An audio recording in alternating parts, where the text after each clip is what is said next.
പുലിപ്പല്ലി കേസിൽ റാപ്പർ വേടനെതിരെ പ്രഥമദൃഷ്ട്യാ കുറ്റകൃത്യമില്ലെന്ന് കോടതി. മാലയിലെ പുലിപ്പല്ലി യാഥാർത്ഥ്യമാണോ എന്ന് ഇതുവരെ കണ്ടെത്താനായിട്ടില്ല. അത് കണ്ടെത്തേണ്ടത് ശാസ്ത്രീയ പരിശോധനയിലാണ്. ജാമ്യ ഉത്തരവിലാണ് പെരുമ്പാവൂർ JFCM കോടതി കാര്യങ്ങൾ വ്യക്തമാക്കുന്നത്. ഉത്തരവിൻ്റെ പകർപ്പ് കൈരളി ന്യൂസ് പുറത്തുവിട്ടു. നിലവിലെ തെളിവുകളനുസരിച്ച് പ്രഥമദൃഷ്ട്യാ കുറ്റകൃത്യം തെളിയിക്കാനായില്ലെന്നാണ് കോടതിയുടെ വിലയിരുത്തൽ.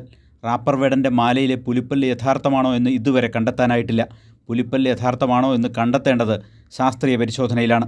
നിലവിലെ തെളിവുകൾ അപര്യാപ്തമാണെന്നും ജാമ്യം നൽകിക്കൊണ്ടുള്ള ഉത്തരവിൽ കോടതി വ്യക്തമാക്കുന്നു. റാപ്പർ വേടൻ പുലിയെ വേട്ടയാടിയെന്ന് വനംവകുപ്പിന് പരാതിയില്ലെന്നും കോടതി ചൂണ്ടിക്കാട്ടി. വേടൻ സമാനമായ കുറ്റകൃത്യം മുൻപ് ചെയ്തിട്ടില്ലെന്നും കോടതി വിലയിരുത്തി.